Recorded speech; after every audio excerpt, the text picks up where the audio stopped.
کیا کبھی آپ کے ساتھ ایسا ہوا کہ کھانا کھاتے ہی پیٹ میں فوراً مروڑ، شدید گیس اور افارہ ہو جاتا ہے؟ کبھی شدید قبض ہو جاتی ہے، کئی دن حاجت نہیں ہوتی، اور کبھی اچانک دست لگ جاتے ہیں۔ معدہ کے تمام ٹیسٹ بھی نارمل ہوتے ہیں، لیکن اس کے باوجود آپ کی یہ بے چینی ختم ہونے کا نام ہی نہیں لیتی۔ اگر آپ کے اندر بھی اس طرح کی علامات پائی جاتی ہیں تو یہ علامت ہے IBS، اریٹیبل باؤل سنڈروم کی۔ آسان الفاظ میں اس کا مطلب ہے کہ بظاہر آنتوں میں کوئی زخم، رسولی، انفیکشن یا کوئی خرابی نہیں ہوتی، بلکہ مسئلہ آنتوں کے فنکشن اور ان کی حرکت کا ہوتا ہے۔ آنتیں یا تو ضرورت سے زیادہ حرکت کرتی ہیں جس سے دست ہوتے ہیں، یا پھر اتنی سست ہو جاتی ہیں کہ غذا کا اخراج رک جاتا ہے اور قبض ہو جاتی ہے۔ اس کی اہم وجہ سٹریس اور انزائٹی ہے۔ آپ لوگ جانتے ہیں کہ دماغ اور معدہ کا آپس میں گہرا تعلق ہے۔ انسان جب مسلسل ٹینشن، ڈپریشن یا ذہنی دباؤ میں رہتا ہے تو اس کا براہ راست اثر آنتوں پر ہوتا ہے۔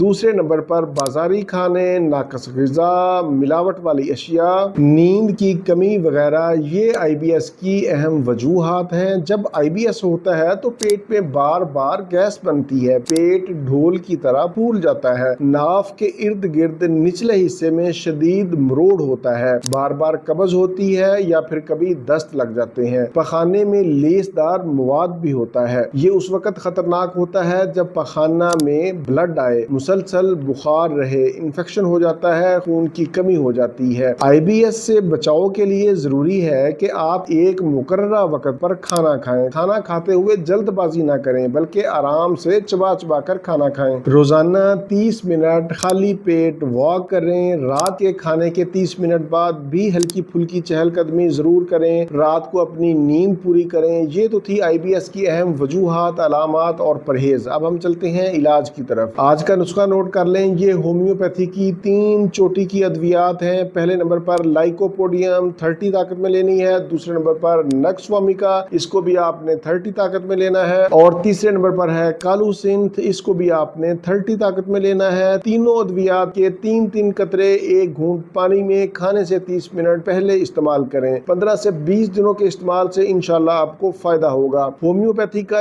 یہ نسخہ آنتوں کے قدرتی توازن کو بحال کرتا ہے، گیس، مروڑ، قبض اور دست کے چکر کو توڑتا ہے۔